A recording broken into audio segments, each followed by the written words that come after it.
السلام عليكم ورحمة الله. الحمد لله نحمده ونستعينه ونستغفره ونؤمن به ونتوكل عليه ونعوذ بالله من شرور أنفسنا ومن سيئات أعمالنا. من يهده الله فلا مضل له ومن يضلله فلا هادي له. ونشهد أن لا إله وحده لا شريك له. نشهد أن سيدنا نبينا حبيبنا شفيعنا مولانا محمد صلى الله عليه وسلم. أما بعد، فأعوذ بالله من الشيطان الرجيم. بسم الله الرحمن الرحيم. إن الله ملائكته يصلون على النبي يا أيها الذين آمنوا صلوا عليه وسلموا تسليما. اللهم صل على سيدنا نبينا حبيبنا شفيعنا مولانا محمد صلى الله عليه وسلم. اللهم صل على سيدنا نبينا حبيبنا شفيعنا مولانا محمد صلى الله عليه وسلم. اللهم صل على سيدنا نبينا حبيبنا شفيعنا مولانا محمد صلى الله عليه وسلم. اللهم صل على سيدنا نبينا حبيبنا شفيعنا مولانا محمد صلى الله عليه وسلم. اللهم صل على سيدنا نبينا حبيبنا شفيعنا مولانا محمد صلى الله عليه وسلم. اللهم صل على سيدنا نبينا حبيبنا شفيعنا مولانا محمد صلى الله عليه وسلم. خطبة اليوم في فضائل ومسائل الأضحية. আজকের খুতবা কোরবানির ফাজাইল ও মাসাইল সম্পর্কে, অর্থাৎ কোরবানির জরুরি ফাজাইল ফজিলত সম্পর্কে এবং তার মাসালা মাসাইল সম্পর্কে। আল্লাহ পাক হযরত আদম আলাইহিস সালাম থেকে শুরু করে আখির নবী হাবিবুল্লাহ, নবীদের নবী, রসুল রসুল, নূরে মুজাসসাম হাবিবুল্লাহ হুজুর পাক সাল্লাল্লাহু আলাইহি সাল্লাম পর্যন্ত কোরবানির আদেশ করেছেন, নির্দেশ দিয়েছেন। বিশেষ করে উম্মতি মুহাম্মদীকে কোরবানি সম্পর্কে আলাদা ফজিলত দেওয়া হয়েছে, মর্যাদা দেওয়া হয়েছে এবং এর খুসুসিয়ত বর্ণনা করা হয়েছে। আল্লাহ পাক কালামুল্লাহ শুভ ইরশাদ করেন, ইন্না ইদ্দাতাশ শুহুর ইনদাল্লাহি ইসনা আশারা শাহরান ফি কিতাবিল্লাহি ইয়াওমা খালাকাস সামাওয়াতি ওয়াল আরদ মিনহা আরবাআতুন হুরুম। আল্লাহ পাক কোরআনে বলেন যে নিশ্চয় ইন্না ইদ্দাতাশ শুহুর ইনদাল্লাহি, আল্লাহ পাকের নিকট গণনা হিসেবে মাসের সংখ্যা হচ্ছে 12টি, আসমান এবং জমিনের সৃষ্টি শুরু থেকে। তার মধ্যে 4টি হচ্ছে পবিত্র। এখন আল্লাহ পাক এই 4টি পবিত্র মাস সম্পর্কে সরাসরি কোরআনে উল্লেখ করেননি। নূরে মুজাসসাম হাবিবুল্লাহ, নবীদের নবী, রসুলদের রসুল হুজুর পাক সাল্লাল্লাহু আলাইহি সাল্লাম তিনি হাদিসে এর বর্ণনা করেন, ব্যাখ্যা করেন। হাদিসে বর্ণিত রয়েছে, আন আবি বকর রাদিয়াল্লাহু তাআলা আনহু ক্বালা খাতাবানা রাসূলুল্লাহ সাল্লাল্লাহু আলাইহি সাল্লাম ইয়াওমা খালাকাল্লাহুস সামাওয়াতি ওয়াল আরদ as-sanatu 12 শাহরান মিনহা আরবাতুন হুরুম সালাতুন মুতাওয়ালিয়াতুন যুলকাদা যুলহিজ্জাল মুহররম রজব মুদারাল্লাযী বাইনা জুমাদা ওয়া শাবান। আবু বকর রাদিয়াল্লাহু তাআলা আনহু তিনি বলেন, নূরে মুজাসসাম হাবিবুল্লাহ, নবীদের নবী রাসূল হুজুর পাক সাল্লাল্লাহু আলাইহি সাল্লাম তিনি খুতবাতে বলেন, ইয়ামা খালাকাল্লাহুস সামাওয়াতি ওয়াল আরদ as-sanatu isna ashara shahra, যে তিনি খুতবাতে বলেন আসমান জমিনের সৃষ্টি শুরু থেকে আল্লাহ পাক আসমান জমিন সৃষ্টি করেছেন, সেই শুরু থেকে মাসের সংখ্যা হচ্ছে 12টি, অর্থাৎ এক বৎসরে 12টি মাস হয়ে থাকে। তার মধ্যে 4টি হচ্ছে পবিত্র, 3টা হচ্ছে একসাথে, একটা হচ্ছে আলাদা। যুলকাদা যুলহিজ্জাল মুহররম, যেটা আমরা বাংলায় বলে থাকি জিলকদ, জিলহজ এবং মুহররম, এই 3টা একসাথে। আর রজব মুদারাল্লাযী বাইনা জুমাদা ওয়া শাবান, আর রজব মাস হচ্ছে জুমাদাল উখরা এবং শাবান মাসের মধ্যে যে মাসটা, সেটা হচ্ছে রজব মাস। এটা বিশেষ করে মুদার গোত্র গণনা ঠিক রাখতো, সেজন্য তাদের বর্ণনা দেওয়া হয়েছে।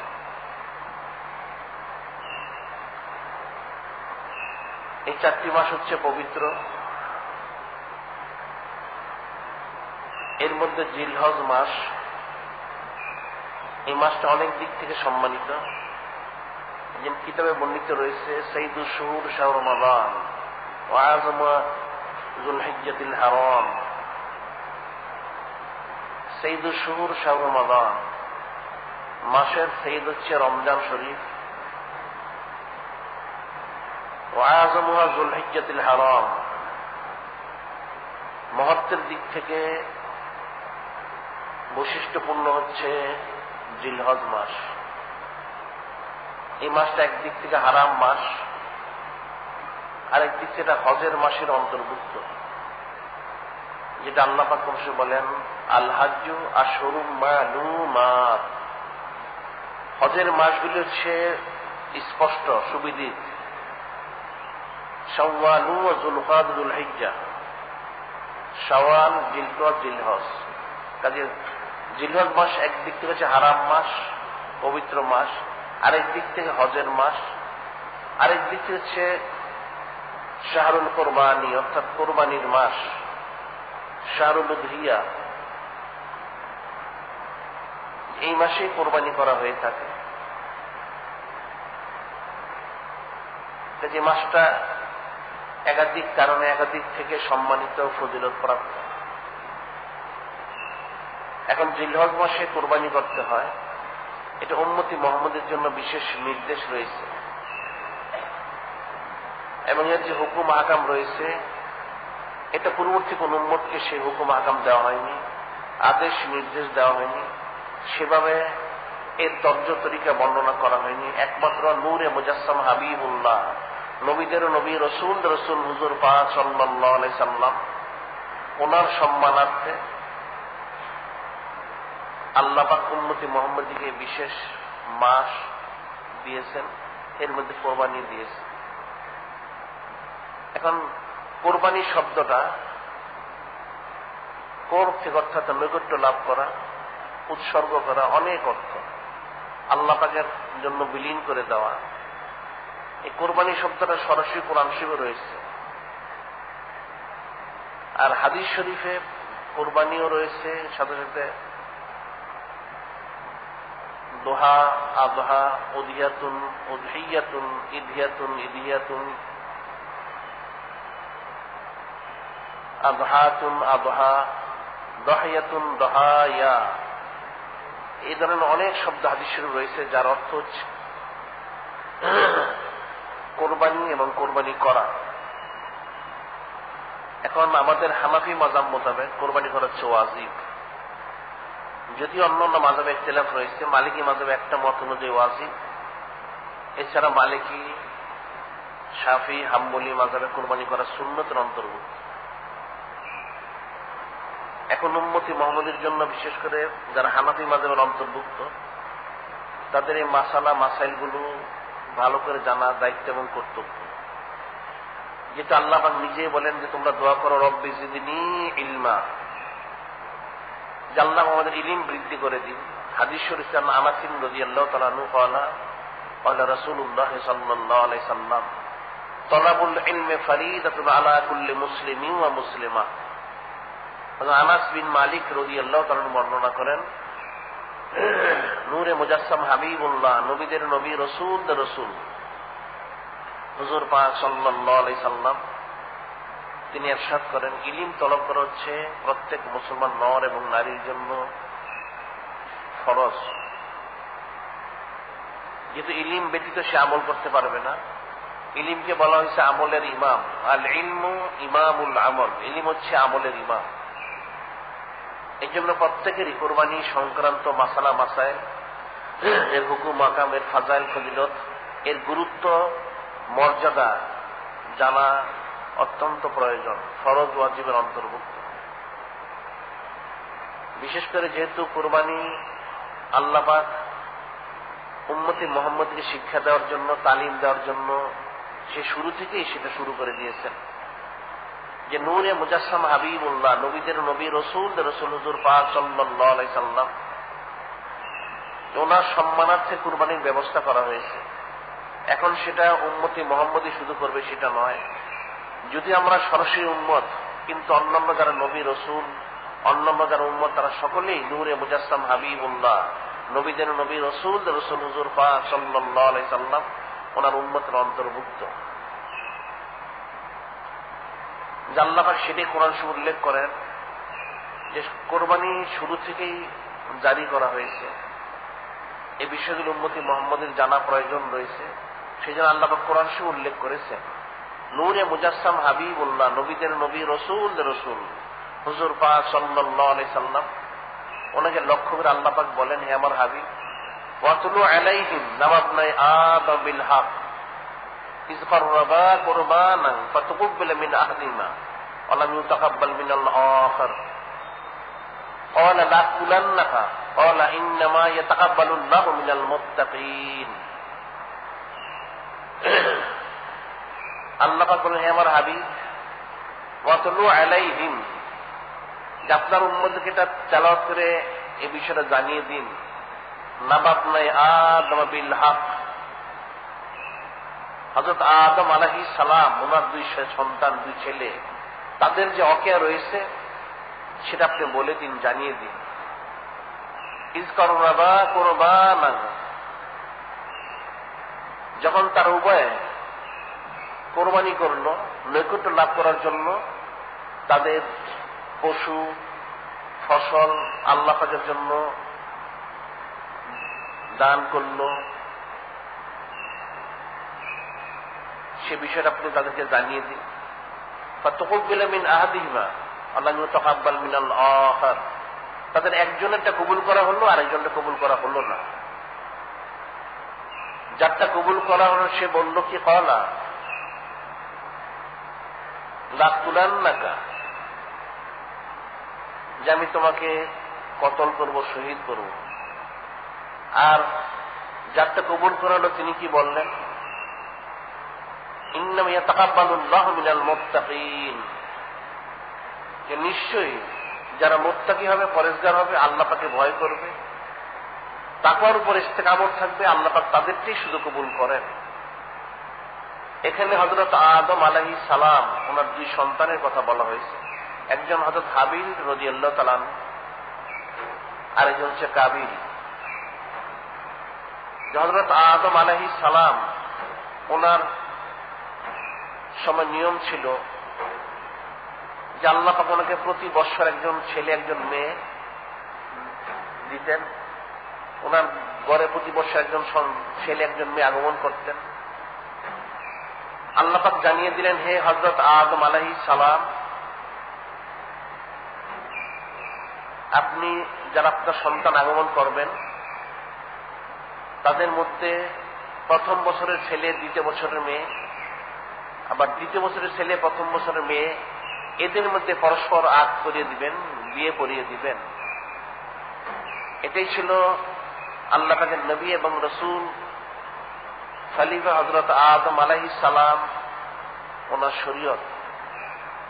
হযরত হাবিল রাদিয়াল্লাহু তাআলা ওনার সাথে জন্মগ্রহণ করলেন। হযরত গাজা বা লিউজা রাদিয়াল্লাহু তাআলা আনহা। আর কাবিল আসলো, কাবিলের সাথে জন্মগ্রহণ করলেন হযরত আকলিমা বা একলিমা রাদিয়াল্লাহু তাআলা আনহা। এখন শরীয়ত অনুযায়ী হযরত হাবিল রাদিয়াল্লাহু তাআলা আনহু ওনার সাথে হযরত আকলিমা বা একলিমা রাদিয়াল্লাহু তাআলা আনহু ওনার সাথে বিয়ে হওয়ার কথা। আর কাবিলের সাথে হযরত গাজা বা লিউজা রাদিয়াল্লাহু তাআলা আনহু ওনার সাথে বিয়ে হওয়ার কথা ছিল, কিন্তু কাবিল সেটা মানতে নারাজ ছিল। সে চুচারে কিলোকাল করল। তার সাথে যিনি জন্মগ্রহণ করেছেন, আগমন করেছেন, ওনার সাথে ওনাকে বিয়ে করার জন্য সে প্রস্তাব দিয়েছিল আল্লাহ পাকের নবী রসুল খলিফা হযরত আদম আলাইহিস সালামের নিকট। তিনি বললেন, তোমার এই কথা হচ্ছে শরীয়তের খেলাফ, এটা কি করে সম্ভব হতে পারে? আল্লাহ পাক তো এর বিপরীত নির্দেশ দিয়েছেন, যে সেটাই পালন করতে হবে। কিন্তু সে মানতে নারাজ ছিল।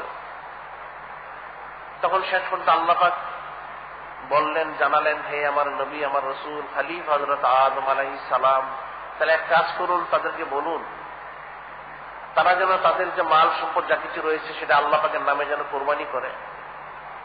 যারটা কবুল করা হবে তিনি সেই হযরত একলিমা বা আকলিমা রাদিয়াল্লাহু তাআলা আনহাকে বিয়ে করবেন।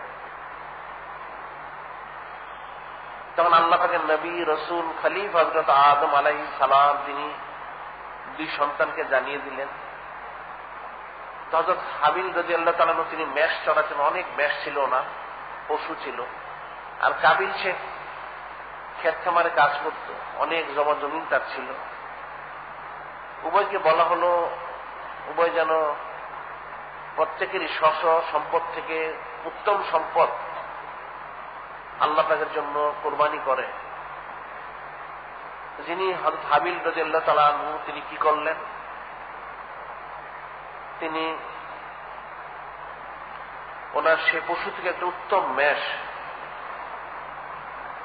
সেটা আল্লাহ পাকের রাস্তায় কোরবানি করার জন্য নির্দিষ্ট করলেন।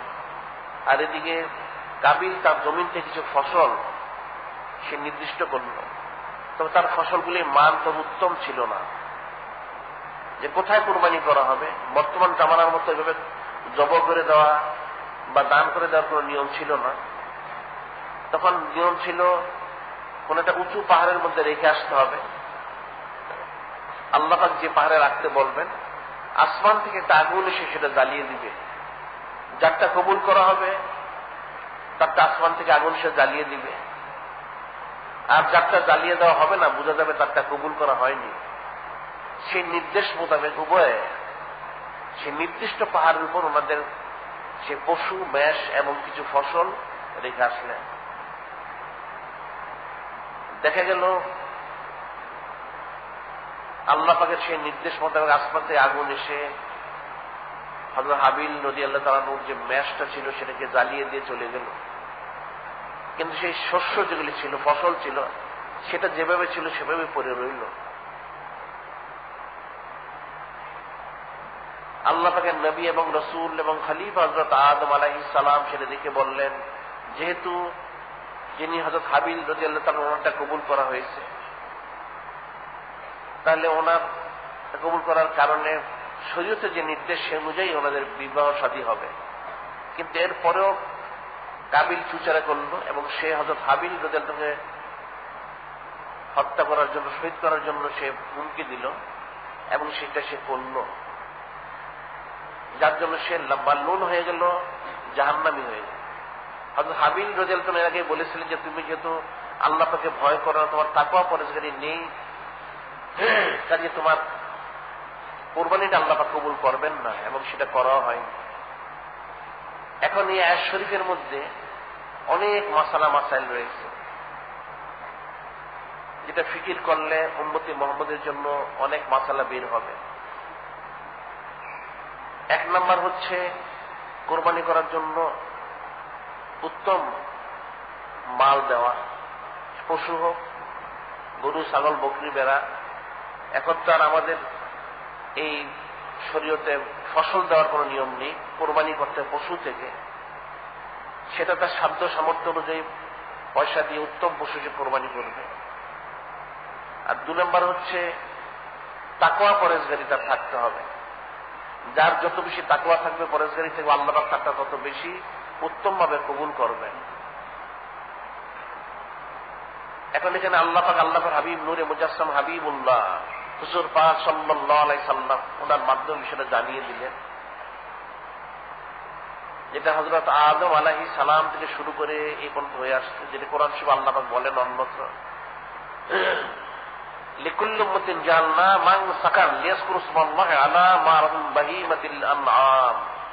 আল্লাহ পাক বলেন লিকুল্লি উম্মাতিন জাআলনা মানসাকান লিয়াযকুরু ইসমাল্লাহি আলা মা রাযাকাহুম মিন বাহিমাতিল আনআম, যে প্রত্যেক উম্মতের জন্য আমি করেছি কোরবানি। লিকুল্লি উম্মাতিন জাআলনা মানসাকান, যে প্রত্যেক উম্মতের জন্য আমি কোরবানির নির্দেশ দিয়েছি, আদেশ দিয়েছি। লিয়াযকুরু ইসমাল্লাহি, যেন আল্লাহ পাকের নাম মোবারক তারা স্মরণ করে, আলা মা রাযাকাহুম মিন বাহিমাতিল আনআম, যে আল্লাহ পাকের তরফ থেকে যে গৃহপালিত পশু দেওয়া হয়েছে তার উপরে যেন তারা কোরবানি করে আল্লাহ পাকের নাম মোবারক স্মরণ করে। এখন উম্মতি মুহাম্মদের এক হুকুম, অন্যান্য যারা নবী রাসূল আলাইহিস সালাম তাদের এক একজনের এক এক হুকুম ছিল। কারো আসমান থেকে আগুন এসে জ্বালিয়ে দিত, কারো অন্যান্য তর্জ তরিকে সেটা কবুল করা হতো। এই বিষয়টা উম্মতি মুহাম্মদের জন্য খাস করে দেওয়া হচ্ছে। একদিক থেকে তারা কোরবানি করবে, পূর্ববর্তী কোন উম্মতের জন্য সেটা কোরবানি করে সে পশুর কোন অংশ, সেটা গোশত হোক বা অন্য কিছু হোক, খাদ্য হিসেবে গ্রহণ করা জায়েজ ছিল না। একমাত্র নূরে মুজাসসাম হাবিবুল্লাহ, নবীদের নবী, রসুলদের রসুল হুজুর পাক সাল্লাল্লাহু আলাইহি সাল্লাম, ওনার সম্মানার্থে আল্লাহ পাক উম্মতি মুহাম্মদীকে এই কোরবানির পশু উম্মতি মুহাম্মদকে খাদ্য হিসেবে গ্রহণ করার অনুমতি দিয়েছে।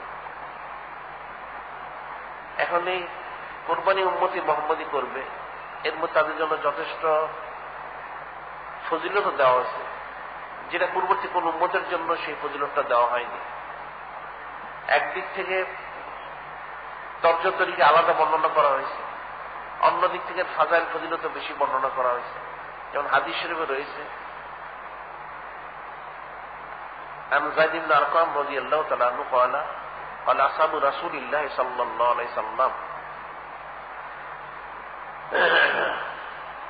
يا رسول الله صلى الله عليه وسلم ما هذه الأضاحي قال سنة أبيكم إبراهيم قالوا فما لنا فيها يا رسول الله صلى الله عليه وسلم فقال رسول الله صلى الله عليه وسلم بكل شرة حسنة قالوا فالصوف يا رسول الله صلى الله عليه وسلم قال بكل شرة من الصوف حسنة।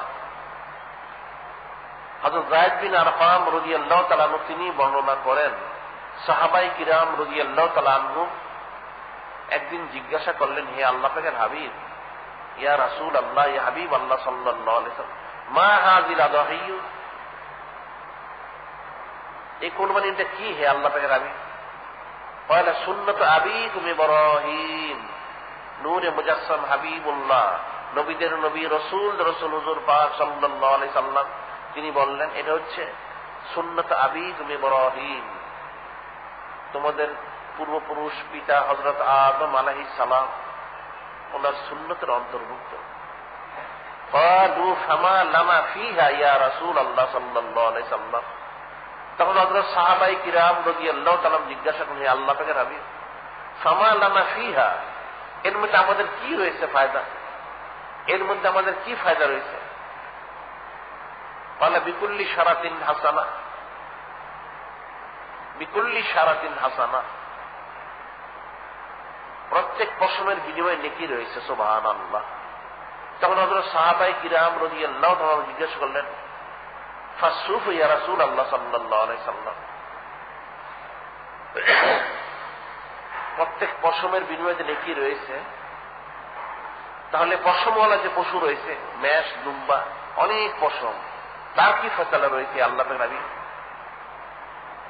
বলে বিকুল্লি শারাতি মিনাস সুফে হাসানা, প্রত্যেকটা পশমওয়ালা পশুর প্রতিটি পশমের বিনিময়ে তোমাদের জন্য নেকি রয়েছে। সুবহানাল্লাহ, যে কতটুকু নেকি রয়েছে এর ব্যাখ্যায় বলা হয়, হযরত দাউদ আলাইহিস সালাম, ওনাকে আল্লাহ পাক যখন কোরবানির নির্দেশ দিলেন, তিনি তখন জিজ্ঞাসা করলেন, বারে আলাহি, এই কোরবানি করার নিয়মটা কি শুধু আমাকেই দেওয়া হলো, না পূর্বে ছিল বা পরবর্তী সময় থাকবে? আল্লাহ পাকের তরফ থেকে জানানো হলো, হে আমার নবী, আমার রসুল হযরত দাউদ আলাইহিস সালাম, এটা আপনাকে নতুন করে দেওয়া হয়নি। যিনি আমার প্রথম নবী রসুল, যাকে পাঠিয়েছি, খলিফা হযরত আদম আলাইহিস সালাম, ওনাকে কোরবানির হুকুম করা হয়েছিল, সেখান থেকে এটা হয়ে আসতেছে, আপনাকেও করা হচ্ছে এবং আপনার পরবর্তী যারা তাদেরকেও করা হবে। এমনকি শেষ যিনি নবী, যিনি নবীদের নবী, যিনি রসুল, যিনি নূরে মুজাসসাম, যিনি হাবিবুল্লাহ, যাকে সৃষ্টি না করলে আমি কিছু সৃষ্টি করতাম না, সেই আল্লাহ পাকের হাবিব হুজুর পাক সাল্লাল্লাহু আলাইহি সাল্লাম, ওনার যারা উম্মত থাকবেন তাদেরকেও কোরবানির নির্দেশ দেওয়া হবে। তখন হযরত দাউদ আলাইহিস সালাম তিনি জিজ্ঞাসা করেছিলেন, বারে আলাহি, কোরবানির তো ফজিলত রয়েছে আমরা জানি, তো আমার কাছে জানার আগ্রহ হচ্ছে, যিনি আখিরি নবী হবেন, যিনি নবীদের নবী, যিনি রসুলদের রসুল, যাকে সৃষ্টি না করলে আপনি কিছু সৃষ্টি করতেন না, সে আপনার হাবিবুল্লাহ নূরে মুজাসসাম হুজুর পাক সাল্লাল্লাহু আলাইহি সাল্লাম, ওনার যারা উম্মত তারা কোরবানি করলে কি ফজিলত পাবে? আল্লাহ পাক স্বয়ং সেটা জানালেন, হে আমার নবী, আমার রসুল হযরত দাউদ খলিফাতুল্লাহ আলাইহিস সালাম, যে ওনাদেরকে ফজিলত অনেক দেওয়া হবে। প্রাথমিকভাবে যে ফজিলত সেটা হচ্ছে,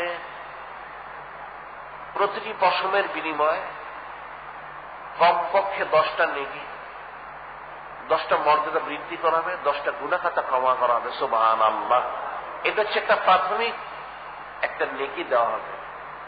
পরবর্তীতে তাদেরকে দেওয়া হবে পরকালে, যেটা বিশেষ করে দেওয়া হবে, প্রতিটি গোস্তের টুকরার বিনিময়ে, প্রতিটি গোস্তের টুকরার বিনিময়ে জান্নাতে একটা করে পাখি, জান্নাতে পাখি দেওয়া হবে। আর প্রতিটি হাড়ের বিনিময়, হাড্ডি মানুষ কেটে কেটে খাবে, যত টুকরা হাড্ডি হবে, প্রতি টুকরা হাড্ডির বিনিময়ে একটা করে জান্নাতে বোরাক দেওয়া হবে। সুবহানাল্লাহ। আর শরীরে যত পশম রয়েছে পরকালে নিকিত সে পাবেই, মর্যাদা বৃদ্ধি হবে, গুনাহ খাতা মাফ হবে। তারপরেও শরীরের যতগুলি পশম থাকবে, সে পশম অনুযায়ী ততগুলি আল্লাহ পাক তাকে জান্নাতে বালাখানা দান করবেন। সুবহানাল্লাহ। এবং সেই পশুর মাথাতে যতগুলি পশম থাকবে তাতেও সে নেকি পাবে, 10টা নেকি কমপক্ষে, 10টা মর্যাদা বৃদ্ধি হবে, 10টা গুনাহ খাতা মাফ হবে, সেটা সে কমপক্ষে সে পাবেই। এরপরেও মাথাতে যতগুলি পশম হবে ততগুলি পশম অনুযায়ী তাকে অতজন হুর তাকে আল্লাহ পাক জান্নাতে দান করবেন। সুবহানাল্লাহ। যে উম্মতি মুহাম্মদীকে আল্লাহ পাক এত ফজিলত দিয়েছেন, এটা বর্ণনা করা হয়েছে। এরপর তার ইখলাস অনুযায়ী, তার আকীদা অনুযায়ী, খুলুসিয়ত অনুযায়ী আল্লাহ পাক দ্বিগুণ বহুগুণে বৃদ্ধি করে দিবেন। সুবহানাল্লাহ। যে উম্মতি মুহাম্মদের জন্য কোরবানির মধ্যে অনেক ফজিলত রয়েছে, অনেক বরকত রয়েছে, রহমত রয়েছে, সাকিনা রয়েছে। এবং এটা বলা হয়েছে সুন্নত আবিকুম ইব্রাহিম, যে তোমাদের পূর্বপুরুষ হযরত ইব্রাহিম আলাইহিস সালাম, ওনার সুন্নত। কারণ আল্লাহ পাক কোন সময় নিজেই বলেন, মিল্লাত আবিকুম ইব্রাহিম ওয়া সাম্মাকুমুল মুসলিমিন। মিল্লাত আবিকুম ইব্রাহিম, তোমাদের যিনি পূর্বপুরুষ পিতা হযরত ইব্রাহিম আলাইহিস সালামের, ওনার এটা দিন, তর্জ তরিকা। ওয়া সাম্মাকুমুল মুসলিমিন, তিনি তোমাদের নাম রেখেছেন মুসলমান। হযরত ইব্রাহিম আলাইহিস সালাম আল্লাহ পাকের হাবিব নূরে মুজাসসাম হাবিবুল্লাহ, নবীদের নবী, রসুল রসুল হুজুর পাক সাল্লাল্লাহু আলাইহি সাল্লাম ওনার পূর্বপুরুষের অন্তর্ভুক্ত। সে হিসেবে সে বিষয়টা বলা হচ্ছে, ওনার থেকে যেটা কোরবানিটা এসেছে খাস করে, যে আল্লাহ পাক ওনাকে অনেক পরীক্ষা নিরীক্ষা করেছিলেন, উনি সব অবস্থাতেই উত্তীর্ণ হয়েছিলেন। যেহেতু আল্লাহ পাকে তিনি খলিল, নবী, রসুল, অবশ্যই উত্তীর্ণ হবেন। তারপরে আল্লাহ পাক বান্দাদেরকে তালিম দেওয়ার জন্য, শিক্ষা দেওয়ার জন্য কিছু কিছু ওয়াকিয়া বর্ণনা করেছেন। আল্লাহ পাক নিজে বলেন, ইয ক্বালা লাহু রাব্বুহু আসলিম ক্বালা আসলামতু লিরাব্বিল আলামিন। যে আল্লাহ পাক যখন ওনাকে বললেন যে আপনি আত্মসমর্পণ করুন, তিনি বললেন যে আমি অবশ্যই আসলামতু লিরাব্বিল আলামিন, যিনি সমস্ত আলমের রব, যিনি খালিক, যিনি মালিক, যিনি রব্বুল আলামিন, আমি ওনার কাছে অবশ্যই আত্মসমর্পণ করলাম। তিনি প্রতিটি বিষয় বিনা চুচারা, বিনা কিলোকালে সেটা মেনে নিয়েছেন, স্বীকার করে নিয়েছেন, যার জন্য ওনাকে বিশেষ ফজিলত মর্যাদা আলাদা দেওয়া হয়েছে, যেটা অন্য আশ্চর্য বলা হয়েছে, ইয ইবতালা ইব্রাহিম রাব্বুহু বিকালিমাতিন ফাতাম্মাহুন্না। আল্লাহ পাক বলেন, ইয ইবতালা ইব্রাহিম রাব্বুহু বিকালিমাতিন, যে হযরত ইব্রাহিম আলাইহিস সালামকে কিছু কালেমা দিয়ে, কিছু কথা দিয়ে আল্লাহ পাক পরীক্ষা করেছেন, ফাতাম্মাহুন্না, তিনি সেটা পুরা করেছেন। ওনাকে যত পরীক্ষা নিরীক্ষা করা হয়েছে, যতভাবে করা হয়েছে, তিনি প্রত্যেকটা তিনি পুরা করেছেন, উত্তীর্ণ হয়েছে। যার জন্য আল্লাহ পাক নিজে পরবর্তীতে বলেন, ক্বালা ইন্নী জাইলুকা লিন-নাসি ইমামা, ক্বালা ইন্নী জাইলুকা লিন-নাসি ইমামা। আল্লাহ পাক বলেন, হে আমার খলিল, নবী এবং রসুল হযরত ইব্রাহিম আলাইহিস সালাম, আমি আপনাকে সমস্ত মানুষের জন্য ইমাম করে দিলাম, অর্থাৎ আপনি অনুকরণীয় হবেন অনন্তকাল ধরে। সেই যে তিনি ইমাম হয়েছেন, সেই জন্য সুন্নত আবিকুম ইব্রাহিম, যে পূর্বপুরুষ হযরত আল্লাহ পাকের খলিল, নবী, রসুল হযরত ইব্রাহিম আলাইহিস সালাম, ওনার সুন্নতের অন্তর্ভুক্ত কোরবানি করা। যেহেতু উনি ইমাম হিসেবে রয়েছেন, ওনাকে অনুকরণ করতে হবে। সেই হিসেবে আল্লাহ পাক সমস্ত ইনসানের জন্য, জিনের জন্য, কায়নাতের জন্য ইমাম হিসেবে ওনাকে লকব দিয়েছেন। সুবহানাল্লাহ। এখানে কিন্তু একটা মাসালা রয়েছে, সেটা হচ্ছে যারা শিয়া বাতিল ফেরকা, আমাদের আহলে সুন্নাত ওয়াল জামাত এর আকীদা মোতাবেক হচ্ছে শিয়ারা কাফির, আকীদাতে কুফরি রয়েছে। এরা এই আয়াত শরীফের দ্বারা দলিল দিয়ে থাকে, যেহেতু হযরত ইব্রাহিম আলাইহিস সালাম তিনি খলিল, তিনি নবী, রসুল, এরপর আল্লাহ ওনাকে ইমাম হিসেবে লকব দিলেন। এরা এই আয়াত শরীফ দিয়ে দলিল পেশ করে বলে থাকে, এদের ইমামদের মর্যাদা আমাদের নবী, রসুল, এমনকি আল্লাহ পাকের হাবিব হুজুর পাক সাল্লাল্লাহু আলাইহি সাল্লাম থেকেও বেশি। নাউযুবিল্লাহ। এই দলিলটা দিয়ে তারা কুফরি মতবাদটা প্রতিষ্ঠা করতে চায়। এদের ইমামদের মর্যাদা তারা বলতে চায় নবী, রসুল আলাইহিস সালাম যারা রয়েছেন তাদের চাইতে বেশি। নাউযুবিল্লাহ। এই যে আল্লাহ ওনাকে অনুসরণীয় করেছেন, অনুকরণীয় করেছেন, এবং তাকে অনেকবার পরীক্ষা করেছেন, তিনি উত্তীর্ণ হয়েছেন। বিশেষ করে তিনি যখন জমিনে আগমন করলেন, তখন ওনাকে পরীক্ষা করা হয়েছে। যেহেতু নমরুদ বাচ্চা শিশু পেলেই সে শহীদ করে ফেলত, কারণ সে তার যারা সভাসদ ছিল তাদের মধ্যে যাদের আসমানি জ্ঞানের কিছু জানা ছিল, তারা বলেছিল একজন শিশু আগমন করবেন, তিনি নমরুদকে তার সমস্ত যা কিছু সেটা ধ্বংস করে দিবেন, নিশ্চিন্ত করে দিবেন। যার কারণে আল্লাহ পাকের খলিল, নবী এবং রসুল হযরত ইব্রাহিম আলাইহিস সালাম ওনাকে একটা গুহার মধ্যে রাখা হয়েছিল। তিনি সে গুহা থেকে যখন সাধারণ বুঝ পয়দা হলো, চলাচল শিখলেন, বের হলেন, সেটা আল্লাহ পাক পরশ উল্লেখ করেছেন।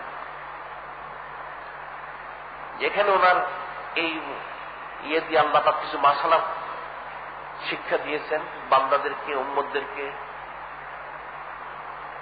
আল্লাহ পাক পরশ উল্লেখ, ফালাম্মা জাম্মা আলাইহিল লাইলু রা কাওকাবান ক্বালা হাযা রাব্বি। فلما أفل قال لا أحب الآفلين। তিনি যখন প্রথম বের হলেন দেখতে পেলেন আকাশে অনেক তারকা। فلما جن عليه الليل رأى كوكبا। রাত্র অন্ধকার ছিল, তিনি দেখতে পেলেন কিছু তারকা। قال هذا ربي। তিনি চিন্তা করলেন যিনি আমাকে সৃষ্টি করলেন, খালিক মালিক, এই তারকাগুলি কি সে তার অন্তর্ভুক্ত কিনা। فلما أفل قال لا أحب الآفلين। যখন তারকাগুলি অস্ত চলে গেল, তিনি বললেন যেটা অস্ত যায় সেটা তো খালিক মালিক হতে পারে না। فلما رأى القمر بازغا قال هذا ربي فلما أفل قال لئن لم يهدني ربي لكونن من القوم الضالين। এরপর তিনি দেখতে পেলেন চাঁদ উদিত হয়েছে, তার তো অনেক আলো। তিনি বললেন তাহলে আমাকে যিনি সৃষ্টি করেছেন, যিনি খালিক মালিক, তাহলে কি চাঁদ কি তার অন্তর্ভুক্ত কিনা। তিনি চিন্তিত হলেন। যখন পরক্ষণে দেখতে পেলেন চাঁদও অস্ত চলে যাচ্ছে, তিনি বললেন তাহলে যেটা অস্ত চলে যায় সেটা তো খালিক মালিক হতে পারে না। তিনি বললেন হে বারে আল্লাহ, আপনি যদি আমাকে হেদায়েতের উপর না রাখেন তাহলে আমার পক্ষে থাকা কঠিন হবে। فلما رأى الشمس بازغة قال هذا ربي هذا أكبر فلما أفلت قال يا قوم إني بريء مما تشركون। এরপর দিন যখন হলো, দেখা গেল আকাশে সূর্য উদিত হলো। তিনি দেখলেন সূর্যটা সবচেয়ে বড়, হাযা আকবার, অনেক বড়। তাহলে সেটা কি খালিক মালিক হবে। ফালাম্মা আফালাত, যখন সূর্য আস্তে আস্তে অস্ত চলে গেল, ডুবে গেল, قال يا قوم إني بريء مما تشركون। তিনি তখন বললেন হে আমার কওম, তোমরা যে নক্ষত্রের পূজা করে থাকো, চাঁদের পূজা করে থাকো, সূর্যের পূজা করে থাকো, তোমরা জেনে রাখো আমি এর থেকে মুক্ত। তোমরা যা কিছু শিরক করে থাকো, কুফরি করে থাকো, আমি এর থেকে মুক্ত। আমি একটাও স্বীকার করি, কারণ অস্ত যেটা চলে যায় সেটা খালিক মালিক হতে পারে না। ওনার কওমের মধ্যে কিছু লোক ছিল যারা নক্ষত্রের পূজা করত, চাঁদের পূজা করত, সূর্যের পূজা করত। তিনি সেটা স্পষ্ট বলে দিলেন যে আসলে এগুলি কোনটাই খালিক মালিক হওয়ার উপযুক্ত নয়। ইন্নী ওয়াজজাহতু ওয়াজহিয়া লিল্লাযী ফাতারাস সামাওয়াতি ওয়াল আরদা হানিফাও ওয়া মা আনা মিনাল মুশরিকিন। তিনি বললেন যে আমি আমার চেহারা মুবারক, আমার জান, জিসিম, অন্তর, কল আল্লাহ পাক দিয়ে রুজু করে দিলাম, যিনি আসমান জমিনকে সৃষ্টি করেছেন। ফাতারাস সামাওয়াতি ওয়াল আরদা হানিফাও, আমি দ্বীনে হানিফের মধ্যে ইস্তেকামত হয়ে গেলাম। ওয়া মা আনা মিনাল মুশরিকিন, আমি মুশরিকদের অন্তর্ভুক্ত নই। যে তোমরা যারা শিরক করেছো তার অন্তর্ভুক্ত আমি নই, আমি এক আল্লাহ পাকের ইবাদতবন্দি করে থেকে স্বীকার করে থাকি। এই যে মাসালাটা হযরত ইব্রাহিম আলাইহিস সালাম ওনার শুরু থেকে ওনার আল্লাহ পাক পরীক্ষা করেছেন। তিনি কিন্তু কুফরি শিরকি কোনটাই গ্রহণ করেননি। এতে কিন্তু ইমামে আজম আবু হানিফার মধ্যে একটা মাসালা তিনি বলেছেন, যারা গুহাবাসী, পর্বতবাসী, অথবা যাদের অর্থাৎ দিনের দাওয়াত পৌঁছেনি, এই সমস্ত লোক, তাদের নাজাতের জন্য সাধারণ আকলই যথেষ্ট। এর যদি কুফরি শিরকি না করে তাহলে তারা নাজাত পেয়ে যাবে। হযরত আল্লাহর খলিল নবী এবং রাসূল ইব্রাহিম আলাইহিস সালাম এই বিষয়টা ওনার মাধ্যম দিয়ে আল্লাহ পাক প্রকাশ করে দিলেন। এরপর পর্যায়ক্রমে পরীক্ষা উত্তীর্ণ হতে থাকলেন। শেষ পর্যন্ত নমরুদ, তিনি যখন মূর্তি বাংলেন, নমরুদ ওনাকে আগুনে নিক্ষেপ করলো, কিন্তু সেখান থেকে আল্লাহ পাক উদ্ধার করলেন। কুলনা ইয়া নারু কুনি বারদাও ওয়া সালামান আলা ইব্রাহিম। আল্লাহ পাক বলে দিলেন, যখন ওনাকে আগুনে নিক্ষেপ করা হলো, সমস্ত ফেরেশতারা বলেছিল হে বারে আলাহি, আপনার যিনি খলিল, যিনি নবী রসুল, ওনাকে তো আগুনে নিক্ষেপ করা হচ্ছে। আগুন তো কঠিন আগুন, প্রখর আগুন, তো জ্বালিয়ে পুড়িয়ে সারকার করে দিবে। এখন কি আমরা ওনাকে সহযোগিতা করব? আল্লাহ পাক বললেন তোমরা যদি ওনার কাছে যাও, উনি যদি তোমাদের কাছে কোনো সাহায্য সুবিধা চান তাহলে করতে পারো। কিন্তু ফেরেশতারা যখন আসলেন তিনি বললেন, আমার যিনি খালিক, যিনি মালিক রব্বুল আলামিন, তিনি তো রয়েছেন, যে আপনাদের কোনো প্রয়োজন নেই। সত্যি আল্লাহ পাক যখন নিক্ষেপ করার সময় বলে দিলেন, হে আগুন, কুনি বারাদাও ওয়া সালামান আলা ইব্রাহিম, শান্তিময়, শান্তিদায়ক, ঠান্ডা হয়ে যাও। অতি ঠান্ডা নয়, আবার গরমও নয়, যেটা শান্তি দানকারী ঠান্ডা, তেমন একটা ঠান্ডা হয়ে যাও, শীতল হয়ে যাও। সেটাই হয়ে গেল। সুবহানাল্লাহ। এখন সমস্ত দিকে পরীক্ষা যখন উত্তীর্ণ হয়ে গেলেন, তখন শুনল না। তিনি তখন বললেন, তাহলে তোমাদের মধ্যে আমার আর থাকার প্রয়োজন নেই, কারণ তোমাদের অনেক কিছু বলা হয়েছে, নসিহত করা হয়েছে, তোমরা সেটা গ্রহণ করলে না। কুফরি শিরকে তোমরা মশগুল হয়ে গেলে, এখন থেকে আমার জন্য থাকা শুদ্ধ হবে না। এতে কিন্তু হাদিস শরীফ যেটা বলা হয়েছে, এই হারাম কাজ, কুফরি কাজ করলে বাধা দেওয়া, যেটা হযরত আবু সাঈদ খুদরি রাদিয়াল্লাহু তাআলা থেকে বর্ণিত রয়েছে, হযরত আব্দুল্লাহ বিন মাসউদ রাদিয়াল্লাহু তাআলা বর্ণিত রয়েছে। দুটো হাদিস শরীফ, একটা মধ্যে বলা হয়েছে, মান রাআ মিনকুম মুনকারান ফালিয়ুগাইয়িরু বিয়াদিহি ফাইন ইসতাতিফ বিলিসানিহি ফাইন ইসতাতিফ বিকলবিহি যালিকা দাফুল ঈমান লাইসা আলা যালিক মিনাল ঈমান হাব্বাতু খারদালিন। হযরত আবু সাঈদ খুদরি রাদিয়াল্লাহু তাআলা বলেন যে আল্লাহর হাবিব বলেন, ঈমানের তিনটি স্তর রয়েছে। এক নম্বর হচ্ছে হাতে বাধা দিতে হবে, যদি সেটা সম্ভব না হয় জবানে বাধা দিও, তাও যদি সম্ভব না হয় তাহলে অন্তরে খারাপ জেনে সরে যেও। এরপরে ঈমানের কোন স্তর নেই। তিনি নবী রসুল, তিনি আল্লাহ পাকের খলিল, তিনি হাতে বাধা দিলেন, মুখে বললেন, খারাপ জানলেন, এরা কোনোটাই গ্রহণ করলো না, বরং ওনার প্রতি তারা জুলুম করা শুরু করলো।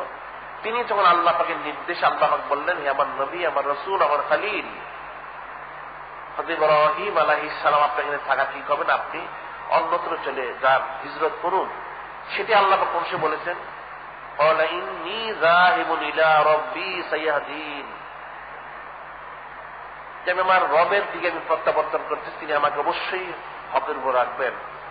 এরপর তিনি দোয়া করলেন, তখন পর্যন্ত ওনার কোন সন্তান ছিলেন না। রব্বি হাবলি মিনাস সালিহিন, যে বারে আল্লাহ আমাকে একটা নেক সন্তান দান করুন। ফাবাশশারনাহু বিগুলামিন হালিম, আল্লাহ পাক বললেন, আমি ওনাকে একটা ধৈর্যশীল সন্তানের সংবাদ দিলাম। আল্লাহ পাকের নবী এবং রসুল এবং খলিল হযরত ইব্রাহিম আলাইহিস সালাম অনেক পরীক্ষা নিরীক্ষার পর এলাকা ছেড়ে তিনি রওনা হলেন। আল্লাহ পাক ওনাকে সন্তান দান করলেন। তিনি যখন দোয়া করলেন, আল্লাহ পাক ধৈর্যশীল সন্তান দিলেন। তখন ওনার বয়স মোবারক প্রায় ৮৬ বৎসর।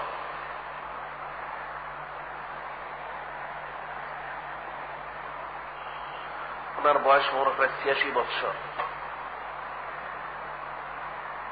সেই সময় ওনাকে আল্লাহ পাক সন্তান দান করলেন, হযরত ইসমাঈল আলাইহিস সালাম ওনাকে দিলেন। যখন উনি অবস্থান করতে লাগলেন, এদিকে তিনি প্রস্থান করার পর হযরত ওনার যিনি আহলিয়া ছিলেন হযরত সারা রাদিয়াল্লাহু তাআলা আনহা, এর মধ্যে আরো অনেক অবস্থার সৃষ্টি হয়েছে। সেখানে হযরত হাজেরা রাদিয়াল্লাহু তাআলা আনহা, ওনাকে তিনি গ্রহণ করেছেন। তিনি আরেক বাদশার মেয়ে ছিলেন, ওনাকে তিনি গ্রহণ করেছেন। সে করে আগমন করলেন হযরত ইসমাঈল আলাইহিস সালাম।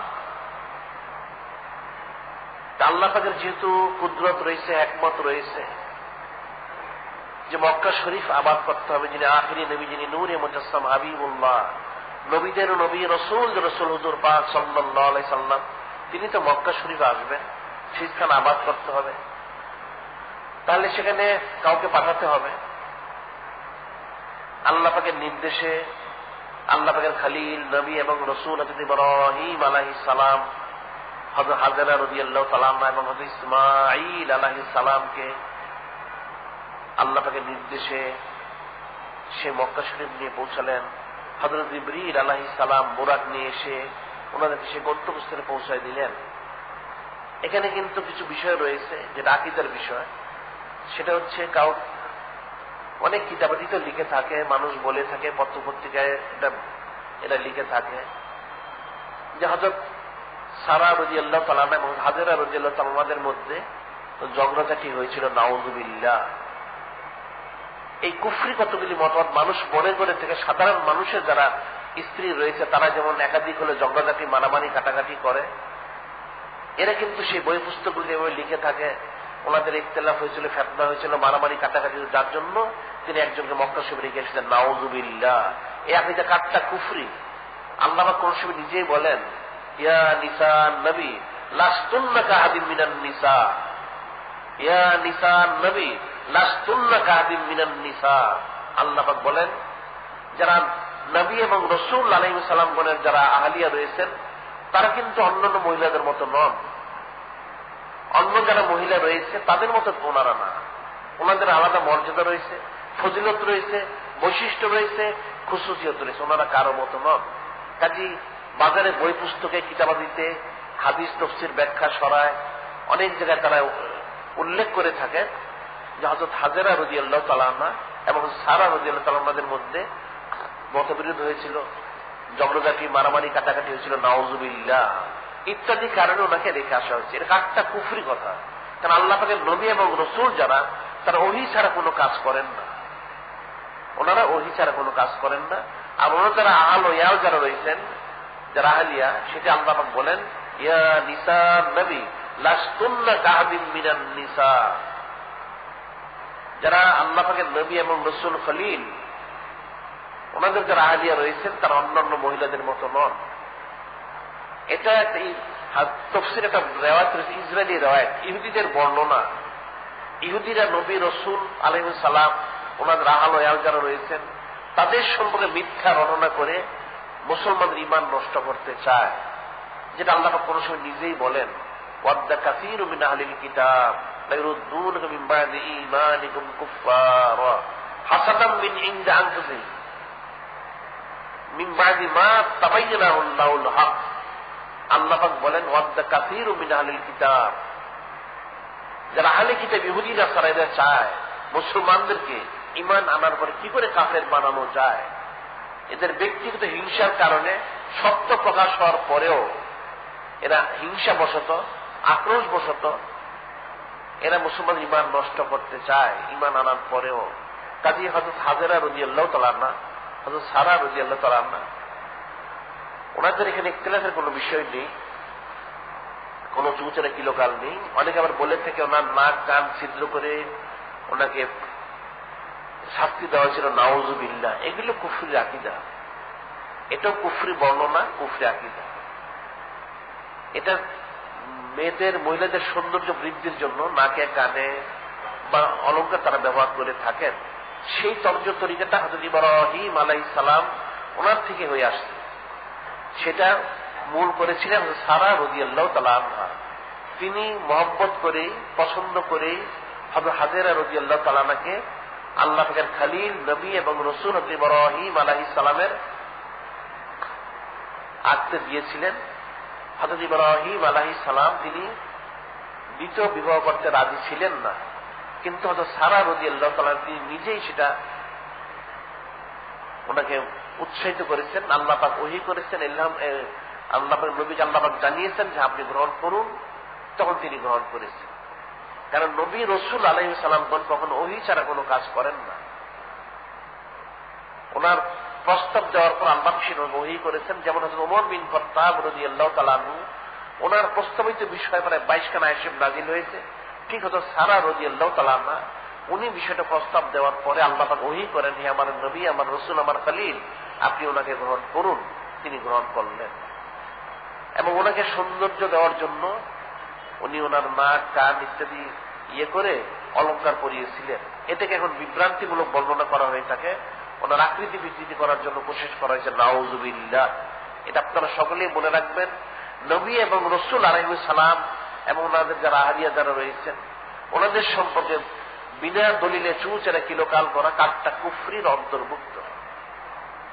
এটা ইহুদি নাসারারা ইসরায়েলি রায়াত বর্ণনা করে, অর্থাৎ তাদের মন করা বর্ণনা দিয়ে মুসলমানের ঈমান তারা নষ্ট করতে চায়। এটা কাট্টা কুফরির অন্তর্ভুক্ত। আল্লাহ পাকের খলিল নবী এবং রাসূল হযরত ইব্রাহিম আলাইহিস সালাম, ওনার প্রতি ওহী করা হলো, তিনি হযরত হাজেরা রাদিয়াল্লাহু তাআলা এবং হযরত ইসমাঈল আলাইহিস সালামকে সে বোরাকে করে সে মক্কা শরীফে পৌঁছে দিলেন। যেহেতু এখানে কাবা শরীফ ছিল, তখন সে কাবা শরীফটা ছিল না। হযরত নূহ আলাইহিস সালাম ওনার বন্যার সময় সেটা আল্লাহ পাক তুলে নিয়েছিলেন, তো তার বীজ ছিল, সেটা দেখিয়ে দিয়েছেন। সেখানে তিনি ঘর তৈরি করেছিলেন, এই কাবা শরীফ বর্তমানে যেখানে রয়েছে। এবং ওনার সাহায্যকারী ছিলেন আল্লাহ পাকের এই নবী হযরত ইসমাঈল আলাইহিস সালাম। যখন ওনাকে রেখে গেলেন, উনি মাঝে মাঝে এসে দেখে যেতেন। তখন ওনার প্রতি ওহী হলো যে ওনার প্রিয় জিনিস যেন উনি কোরবানি করেন। এখন কি প্রিয় জিনিস কোরবানি করবেন? মুখতালিফ রায়াত রয়েছে। এটা জিলহজ মাসের 8 তারিখ, 7 তারিখ দেখলেন, 8 তারিখ দেখলেন, 9 তারিখ দেখলেন। তিনি কোন কোন বর্ণনা রয়েছে প্রতিদিন 100 করে উট কোরবানি করলেন, আর কোন কোন বর্ণনা রয়েছে প্রথম দিন 100 মেষ দুম্বা, দ্বিতীয় দিন 100 গরু, তৃতীয় দিন 100 উট তিনি কোরবানি করলেন। এরপর তিনি স্বপ্নে দেখলেন। এই জন্য বলা হয় যে 8 তারিখ ইয়মুত তারবিয়া, চিন্তার দিন ছিল, 9 তারিখ ইয়মে আরাফা। 9 তারিখ রাতে তিনি স্বপ্ন দেখলেন, সরাসরি বলা হলো তিনি যেন ওনার ছেলে, একমাত্র ছেলে ইসমাঈল আলাইহিস সালাম, ওনাকে যেন তিনি কোরবানি করেন। সেটা কোরআন শরীফে রয়েছে। যে আল্লাহ পাক সেটা বলেন কোরআন শরীফে, তিনি যখন দোয়া করলেন, রব্বি হাবলি মিনাস সালিহিন ফাবাশশারনাহু বিগুলামিন হালিম ফালাম্মা বালাগা মাউসায়া ক্বালা ইয়া বুনাইয়া ইন্নী আরা ফিল মানামি আন্নী আযবাহুকা ফানজুর মাযা তারা। তিনি যখন চলাচল শিখলেন, আল্লাহ পাকের নবী এবং রাসূল হযরত ইসমাঈল আলাইহিস সালাম, তখন আল্লাহ পাকের খলিল নবী এবং রাসূল হযরত ইব্রাহিম আলাইহিস সালাম তিনি স্বপ্নে দেখলেন। তিনি সেটা বললেন ছেলেকে যে আমি স্বপ্নে দেখেছি আপনাকে আমি কোরবানি করতেছি। এটা তখন স্পষ্ট হয়ে গেলেন যে সন্তানকে দিতে হবে। সেই স্বপ্ন দেখে তিনি কি করলেন, মক্কা শরীফ আসলেন। এসে হযরত হাজেরা রাদিয়াল্লাহু তাআলা আনহাকে বললেন যে হযরত ইসমাঈল আলাইহিস সালামকে আপনি গোসল করিয়ে উত্তম কাপড় পরিয়ে দিন। তিনি তো গোসল করাতেন, উত্তম কাপড় পরতেন সবসময়, তারপরে বিশেষভাবে পরিধান করানো হোক। এখন ওনার বয়স মোবারক কত ছিল সেটা যদি ইখতিলাফ রয়েছে, তবে 2 থেকে 13 বছরের কম। কারণ 86 বছর বয়সে আল্লাহ পাকের নবী হযরত ইসমাঈল আলাইহিস সালাম আগমন করেছেন। আবার যখন আল্লাহ পাকের খলিল হযরত ইব্রাহিম আলাইহিস সালাম, ওনার বয়স মোবারক 99, তখন দ্বিতীয় ছিল হযরত ইসহাক আলাইহিস সালাম, তিনি আগমন করেন। এখানে 13 বছরের পার্থক্য রয়েছে হযরত ইসমাঈল আলাইহিস সালাম এবং ইসহাক আলাইহিস সালামের মধ্যে। তিনি আগমন করার পূর্বেই ঘটনা ঘটে, সেজন্য ইখতিলাফ রয়েছে। 2 থেকে 13 অর্থাৎ 5, 7, 8, 9 এরকম 10 বছর হতে পারে। তবে সাধারণভাবে যেটা বর্ণনায় বোঝা যাচ্ছে সেটা হচ্ছে তিনি মোটামুটি চলাচল শিখেছেন, কিছু কথাবার্তা শিখেছেন। 5-7 বছর বয়স মোবারক ওনার হবে। আল্লাহ পাকের নবী এবং রাসূল হযরত ইসমাঈল আলাইহিস সালাম ওনার। এই অবস্থায় আল্লাহ পাকের খলিল নবী এবং রাসূল আলাইহিস সালাম তিনি এসে বললেন হাজেরা রাদিয়াল্লাহু তাআলা আনহাকে যে আপনি ওনাকে গোসল করিয়ে কাপড় পরিয়ে দিন। কোথায় যাওয়া হবে? যে আল্লাহ পাক দাওয়াত দিয়েছেন, যেতে হবে, মিনাতে নিতে হবে, সেখানে ওনাকে আল্লাহ পাকের জন্য কোরবানি করতে হবে। তিনি এতটুকু বললেন না, শুধু বললেন ওনাকে আল্লাহ পাকের যে দাওয়াত দিয়েছেন আমাদের সেখানে যেতে হবে। এটা বললে তিনি নিয়ে রওনা হলেন। যখন রওনা হলেন, ইবলিস দেখলো ব্যাপারটা অন্যরকম হয়ে যাচ্ছে। সে কি করলো? সে হযরত হাজেরা রাদিয়াল্লাহু তাআলা আনহার কাছে সে বলল মানুষের সুরতে যে আপনি আপনার ছেলেকে কোথায় পাঠালেন? তিনি বললেন কেন? আমার ছেলেকে, ছেলের যিনি পিতা, যিনি আল্লাহ পাকের খলিল, যিনি নবী, যিনি রাসূল হযরত ইব্রাহিম আলাইহিস সালাম, ওনার সাথে দিয়েছি।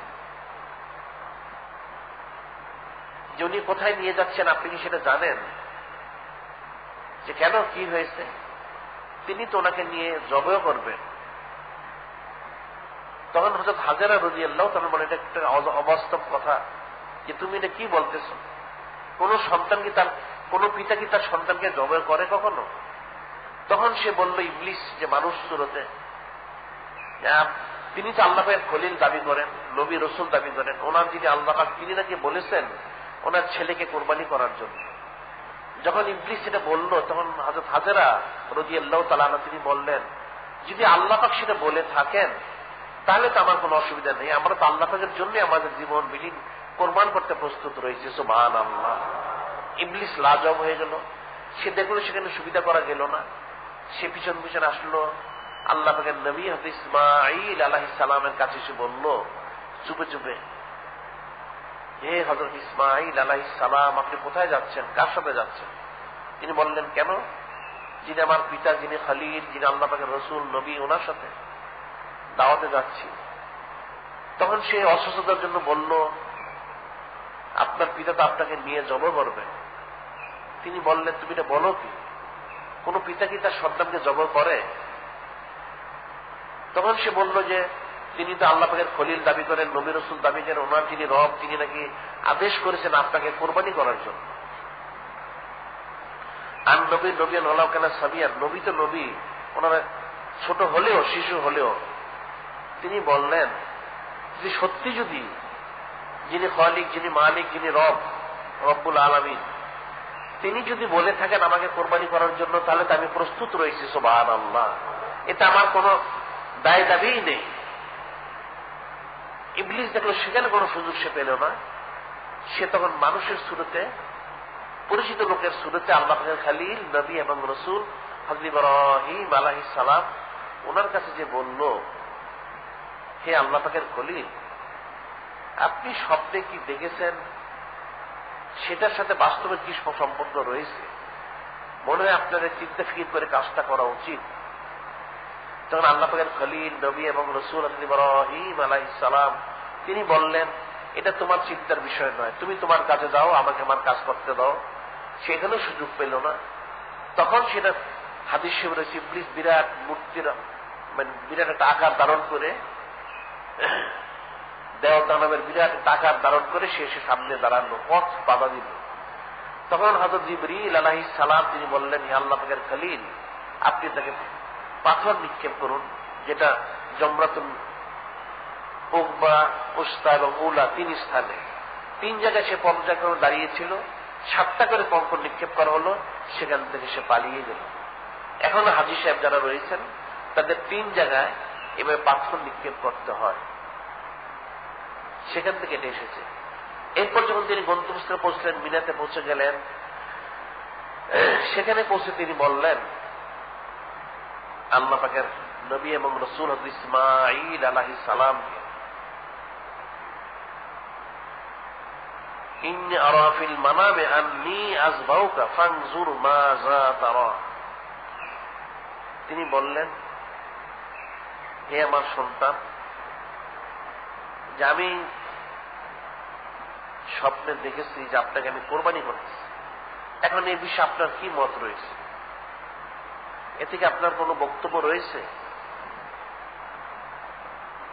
যে তিনি তো বাচ্চা শিশু, এখন 5-7 বছরে যদি হয়ে থাকে, তারপর তিনি জিজ্ঞাসা করতে আপনার কি কোনো কথা রয়েছে? উনি নবী আল্লাহ পাকের। তিনি বললেন, ক্বালা ইয়া বাতিফাল মা তুমার সাতাজিদুনি ইনশাআল্লাহ। বললেন, হে আল্লাহ পাকের খলিল, হে আমার পিতা, আপনি যে বিষয়ে আদিষ্ট হয়েছেন আপনি সেটা করুন, ইনশাআল্লাহ মিনাস সাবিরিন। অবশ্যই আপনি আমাকে ধৈর্যশীলদের অন্তর্ভুক্ত পাবেন। আমার কোনো চুচারা কিলোগাল নেই। যেহেতু আল্লাহ পাক যিনি আমাদের খালিক, মালিক, সৃষ্টিকর্তা, তিনি যদি আমার কোরবানিতে সন্তুষ্ট হন, আমি অবশ্যই সন্তুষ্ট রয়েছি, আপনি আমাকে ধৈর্যশীল হিসেবে পাবেন। এই কথাটাই কিন্তু আল্লাহ পাক প্রথম বলেছিলেন, ফাবাশশারনাহু বিগুলামিন হালিম। এমন একজন বান্দা দেওয়া হল যিনি ধৈর্যশীল। এখন একজন মানুষকে কোরবানি করা হবে, জবে করা হবে, তিনি সেই মুহূর্তে ধৈর্য ধারণ করেন, এটা তো স্বাভাবিক কথা নয়। কোন মানুষের পক্ষে সেটা সম্ভব নয়। সাধারণ মানুষ শুনলে সেখান থেকে পালিয়ে যাবে সে। আর তিনি বললেন, কোনো অসুবিধা নেই, আল্লাহ পাক আপনাকে যা আদেশ করেছেন আপনি সেটা বাস্তবায়িত করুন, এতে আমাকে আপনি ধৈর্যশীল হিসেবে পাবেন। আমার কোনো চুচারা কিলোগাল নেই।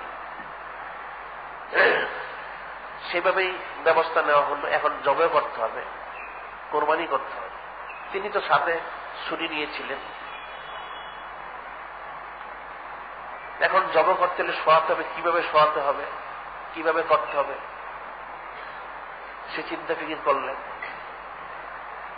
সেটা কোরআন শরীফে আল্লাহ পাক বর্ণনা করেন, ফালাম্মা আসলামা ওয়া তাল্লাহু লিল জাবিন। দুজনে যখন আল্লাহ পাকের কাছে আত্মসমর্পণ করলেন, সর্বশর্তের সাথে মেনে নিলেন, তাল্লাহু লিল জাবিন, শোয়ানো হলো জাবিন মানে এক পার্শ্ব করে, বাঁকা করে। এই জন্য একটা মাসালা রয়েছে, গরু যখন কোরবানি করা হয়, কোরবানি করার সময় একদম সরাসরি চিৎ করে মাথাটা না দিয়ে একটু বাঁকা করে দেওয়াটা, যা সুন্নতের অন্তর্ভুক্ত। তাল্লাহু লিল জাবিন, ওনাকে এইভাবে চিৎ করে শোয়ানো হয়নি, কাপ করেও শোয়ানো হয়নি, এই বাঁকা করে শোয়ানো হয়েছে এইভাবে, যাতে ছুরিটা এভাবে চালানো যায়। তাল্লাহু লিল জাবিন, বাঁকা করে, পুরো একদম চিৎ করেও নয়, কাপ করেও নয়, এইভাবে, যাতে ছুরিটা চালাতে সুবিধা হয়। এখন যখন ওনাকে জবাই করতে হবে, তাহলে ব্যবস্থা নিতে হবে।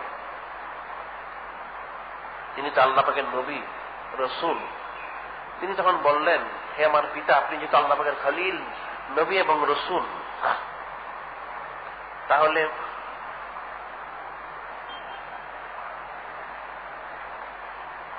আদবের ব্যাপার রয়েছে। যখন ছুরি চালানো হবে, তখন এটা হতে পারে আমার অজান্তে আমার হাত পা নড়াচড়া আমি করতে পারি, সেটা তো আপনার জিসিম মোবারকে লাগতে পারে, আদবের খেলাপ হতে পারে। কাজী আমার মনে হয় আমার হাত পাগুল বেঁধে নিলেই বোধহয় উত্তম হবে। আল্লাহ পাকের খলিল নবী রসুল ইব্রাহিম আলাইহিস সালাম সেটা শুনলেন। এরপর তিনি আবার বললেন, যেহেতু হযরত হাজরা রাদিয়াল্লাহু তাআলা ওনার মাতা যিনি, ওনাকে যে কথা বলে আনা হয়নি যে ওনাকে কুরবানি করা হবে, ওনাকে বলে আনা হয়েছিল যে দাওয়াতে যাওয়া হচ্ছে, আল্লাহ পাক দাওয়াত দিয়েছেন, এটা সত্য কথা। অনেকে বলে থাকে যে আল্লাহ পাকের খলিল নবী রসুল ইব্রাহিম আলাইহিস সালাম তিনি এভাবে বলে এনেছেন। অনেকে মিথ্যাও বলতে চায়, নাউজুবিল্লাহ। নবী এবং রসুল আলাইহিস সালামের জীবনে কখনো মিথ্যা কথা বলেননি। ওনাদের নামে কেউ যদি মিথ্যা কথার অপবাদ দেয়, সে কাজটা কুফরি করল। তিনি দাওয়াতের কথা বলে এনেছেন। তখন হযরত ইসমাঈল আলাইহিস সালাম তিনি বললেন, আল্লাহ পাকের খলিল নবী এবং রসুল হযরত ইব্রাহিম আলাইহিস সালামকে, যেহেতু যিনি আমার মাতা, ওনাকে তো বলা হয়নি আমাকে কোরবানি করা হবে। এখন আমাকে কোরবানি করলে স্বাভাবিক কাউকে যদি কোরবানি করা হয়, তিনি তো ইন্তেকাল করবেন। এখন যিনি মাতা রয়েছেন, তিনি তো অবশ্যই কিছু দুঃখিত হবেন ইচ্ছা অনিচ্ছায়। তাহলে ওনাকে সান্ত্বনা দেওয়ার জন্য একটা ব্যবস্থা করা যেতে পারে। সেটা কি? তিনি বললেন, তাহলে আমার যে জামাটা রয়েছে পরিধানে, এটা খুলে রাখলে হয়তো এই জামা মোবারক যদি ওনাকে দেওয়া হয়, এই কর্তাটা যদি ওনাকে দেওয়া হয়, হয়তো এটা দিয়ে তিনি ওনার যে সন্তানের যেটা জুদাই, সে জুদাইয়ের যে একটা ব্যথা রয়েছে, সেটা দেখে তিনি হয়তো কিছুটা ইতমিনান লাভ করবেন। তখন আল্লাহ পাকের খলিল নবী রসুল ইব্রাহিম আলাইহিস সালাম তিনি সেটাও শুনলেন। তিনি ওনার জামাবার খুলে রাখলেন। এরপর ওনার সেই অনুযায়ী তিনি ওনার হাত পা মোবারক বেঁধে নিলেন এবং কাজ করে ওনাকে শোয়ানো হলো, যাতে ওনার চেহারা মোবারক সরাসরি দেখা না যায়। কারণ যেহেতু ৮৬ বছর বয়সের পর, দোয়া করার পর উনি আগমন করেছেন, এখন সন্তানের প্রতি ইচ্ছাই হোক অনিচ্ছাই হোক একটা মহব্বত অবশ্যই থাকবে, সেটা প্রকাশ পাবেই। এখন সন্তানের মহব্বতের কারণে যদি ছুরি চালাতে অসুবিধা হয়, সেই ব্যবস্থা করা হলো, কাজ করে রাখা হলো। তিনি ছুরি মোবারক চালালেন, কিন্তু এত ছুরি চালানো হলো, ওনার গলা বড় কিন্তু কাটলো না। আল্লাহ পাকের খলিল নবী এবং রসুল হযরত ইব্রাহিম আলাইহিস সালাম তিনি ছুরিটাকে নিক্ষেপ করলেন পাথরের মধ্যে, বললেন, হে ছুরি, তোমাকে এত তাড়াহুড়ো করে আনা হলো, তুমি আমার ছেলের গলার মোহর কাটতে পারলে না। যখন পাথরে পড়লো, পাথরের 2 টুকরা হয়ে গেল। তিনি বললেন, তুমি পাথরকে 2 টুকরা করে দিলে, অথচ আল্লাহ পাকের নবী হযরত ইসমাঈল আলাইহিস সালাম ওনার গলা মোহর কাটতে পারলে না। আল্লাহ পাক ছুরির জবান খুলে দিলেন। ছুরি জবাব দিল, হে আল্লাহ পাকের খলিল, আপনি একবার আদেশ করেন কাটার জন্য, কিন্তু আল্লাহ পাক কিন্তু 70 বার নিষেধ করেন। এখন আমি কার আদেশটা পালন করব? কাজে আমার পক্ষে ওনার গলা মোবারক কাটা কখনই সম্ভব না। এবং মুখতালিফ রায়াত রয়েছে, সেখানে বলা হয়েছে ছুরি এবং ওনার গলা মোবারকের মধ্যে আল্লাহ পাক কুদরতি ভাবে একটা তামার পাত রেখে দিয়েছিলেন, যার জন্য ছুরিটা কোনো মতেই সেটা কাটতে পারতেছিল না। কিন্তু কঠিন অবস্থা। তিনি চিন্তা করলেন ওনার কোরবানি কি কবুল হলো অথবা হলো না। তিনি চিন্তিত হয়ে গেলেন। এদিকে যখন এই অবস্থা তিনি দাঁড়িয়ে রইলেন, ছুরি যখন এই কথা বলল, তিনি চিন্তিত হলেন। সেই মুহূর্তে আল্লাহ পাক নেদা হলো, وَنَادَيْنَاهُ أَن يَا إِبْرَاهِيمُ قَدْ صَدَّقْتَ الرُّؤْيَا إِنَّا كَذَلِكَ نَجْزِي الْمُحْسِنِينَ إِنَّ هَذَا لَهُوَ الْبَلَاءُ الْمُبِينُ। আল্লাহ পাকের وَفَدَيْنَاهُ بِذِبْحٍ عَظِيمٍ। হে আল্লাহ পাকের খলিল নবী রাসূল ইব্রাহিম আলাইহিস সালাম, আপনি আপনার স্বপ্নকে সত্যে পরিণত করেছেন। এইভাবে আমি যারা নেককার তাদের বন্দা দিয়ে দিই। কঠিন একটা পরীক্ষা, কঠিন পরীক্ষা আপনার জন্য। ফাদায়নাহু বিযিবহিন আযীম, এর পরিবর্তে একটা বড় কোরবানি কবুল করলাম। ওয়া তারাকনা আলাইহি ফিল আখিরিন ওয়া সালামুন আলা ইব্রাহিম, পরবর্তীদের জন্য এটা রেখে দেওয়া হলো এই তরিকাটা। এবং আল্লাহর খলিল নবী রাসূল ইব্রাহিম আলাইহিস সালামের প্রতি খাসভাবে সালাম দেওয়া হলো। যখন এই আয়াত নাযিল হয়ে গেল, অর্থাৎ এই নির্দেশ আসলো, নেদা হলো, এদিকে ফেরেশতারা ওনারা আসমানে আশ্চর্য হয়ে গেল যে আল্লাহ পাক আপনার যিনি খলিল, তিনি ওনার ছেলেকে তো জবাই করে দিচ্ছেন, কোরবানি করে দিচ্ছেন। এটা কঠিন বিষয়। আপনি যদি অনুমতি দান করেন, আমরা জান্নাত থেকে একটা দুম্বা নিয়ে দিতে পারি, যেটা উনি ওনার সন্তানের পরিবর্তে কোরবানি করতে পারেন। আল্লাহ পাক সেখানে অনুমতি করলেন। হযরত জিবরীল আলাইহিস সালাম একটা জান্নাত থেকে একটা দুম্বা নিয়ে আসলেন।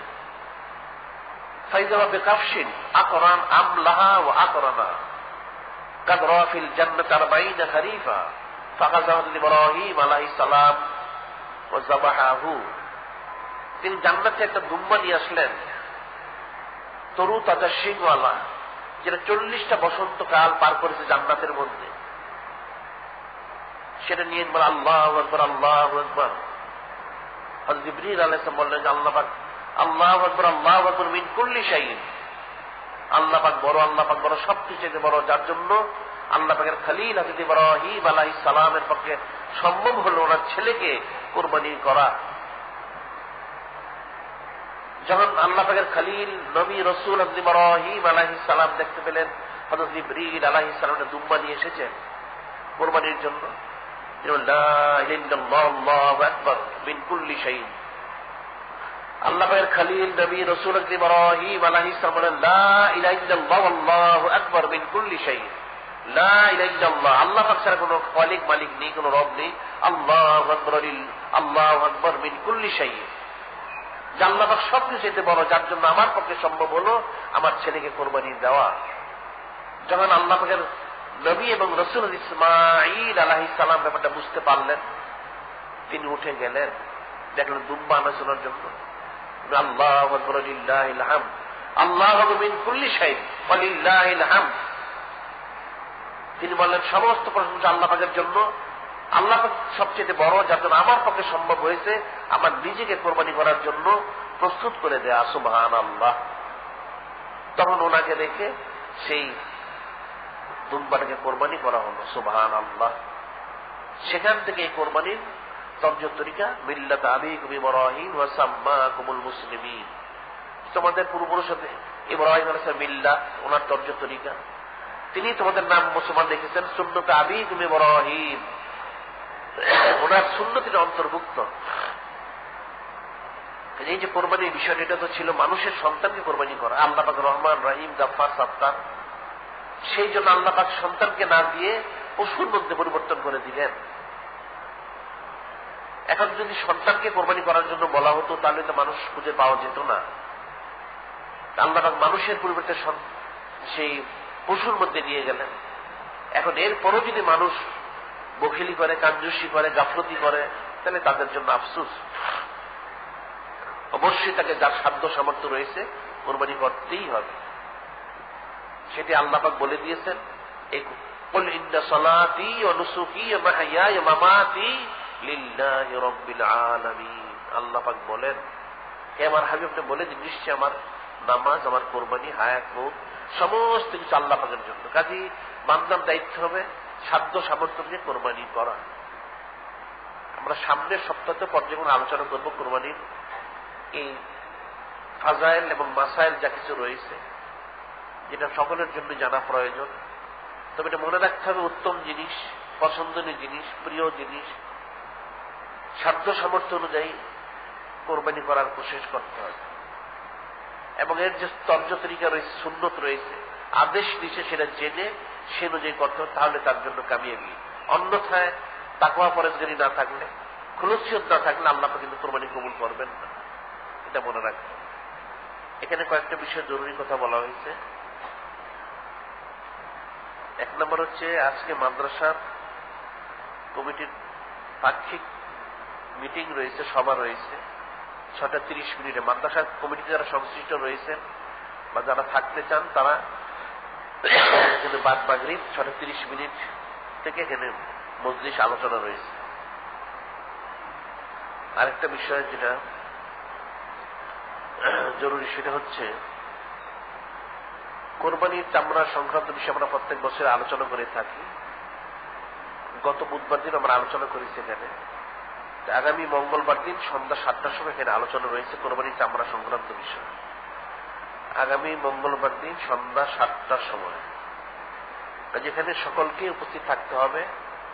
যারা এখানে উপস্থিত রয়েছেন তারা তো থাকার চেষ্টা করবেন, যারা এখানে উপস্থিত নেই তাদেরকে জানিয়ে দিতে হবে। আর কোরবানির চামড়ার যে বিষয়টা রয়েছে, প্রত্যেকেই প্রতি বছর যেমন নিজের কোরবানির চামড়া পৌঁছে দিয়ে থাকেন, সে পৌঁছে দিবেন এবং যাদের পরিচিত রয়েছে তাদেরকে কোরবানির চামড়া সংগ্রহ করে পৌঁছানোর চেষ্টা করবেন। আর কোরবানির চামড়ার জন্য এখানে তালিকা করা হয়েছে এলাকা ভিত্তিক, সেটা গত বুধবার দিন দেওয়া হয়েছে। যারা এখনো নেয়নি তারা সেটা নিয়ে নিবেন।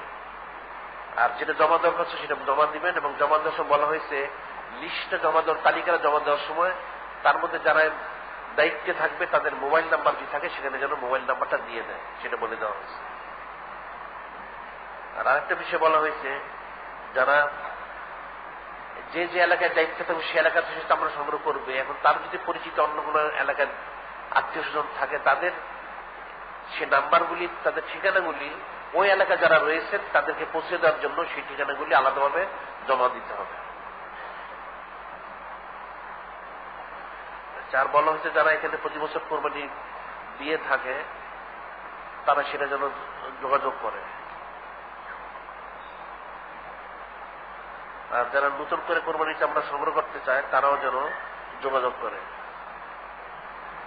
আর আরেকটা বিষয় যেটা হচ্ছে সেটা হলো দৈনিক আল-ইহসানের ব্যাপারে, যেটা আমরা তাড়াতাড়ি বের করতে চাচ্ছি।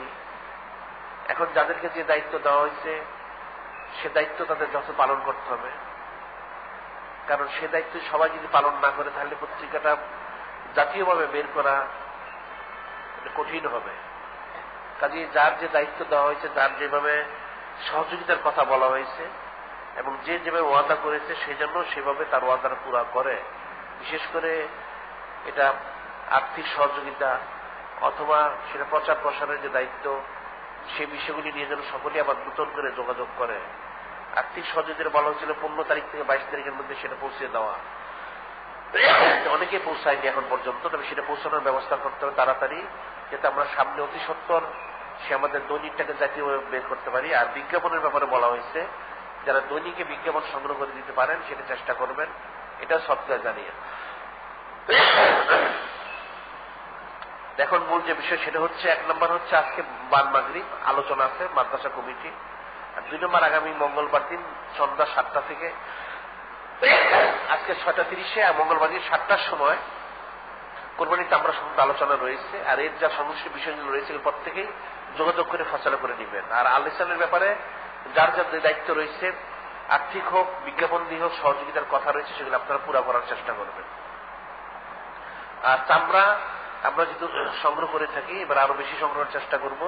প্রত্যেকে তার নিজস্ব চামড়া তো দিবেনই, এবং যারা আত্মীয় স্বজন রয়েছে, জ্ঞাতি গোষ্ঠী যারা, তাদের থেকে সংগ্রহ করে এনে দেওয়ার চেষ্টা করবেন। এটা ব্যক্তিগত দায়িত্ব মনে করে করবেন, যেহেতু কোরবানির চামড়া দিতে হবে আসলে হক হচ্ছে ইয়েতিম মিসকিনের। এখন দেখা যায় কিছু বাজে ছেলে পেলে রয়েছে, লোকজন রয়েছে যারা জুলুম করে চামড়া নিয়ে যায়, সেটা কিন্তু চামড়া কোরবানির হক আদায় হবে না। আর বিশেষ করে আজকাল অনেক মাদ্রাসাও রয়েছে যাদের মধ্যে জঙ্গি ভাব রয়েছে, এরা আসলে ইসলামের নাম দিয়ে তন্ত্র মন্ত্র হারাম অনেক কাজ করে থাকে।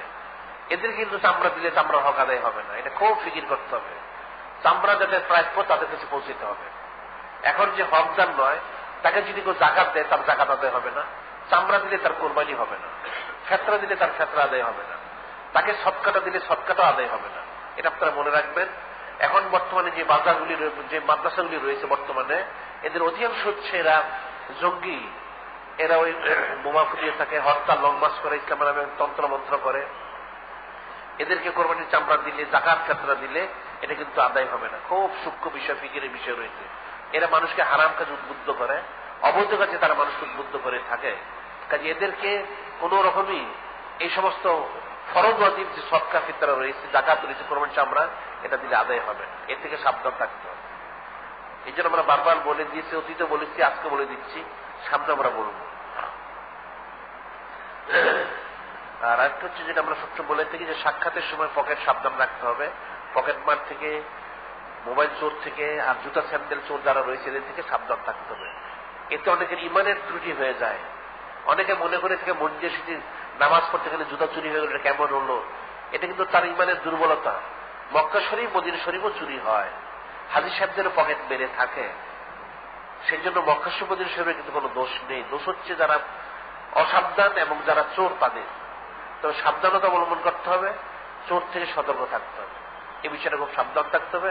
আল্লাহ যেন আমাদের সবাইকেই কোরবানির হাকিকত বুঝে সেটা করার জন্য তৌফিক দান করেন। সামনে আমরা পর্যায়ক্রমে ইনশাআল্লাহ আলোচনা করব। এখন যারা কবলার জুমার 4 রাকাত পড়তে পারেননি তারা 4 রাকাত পড়ে নিন। ওয়া আখিরু দাওয়ানা আলহামদুলিল্লাহি রাব্বিল আলামিন। আসসালামু আলাইকুম ওয়া রাহমাতুল্লাহ।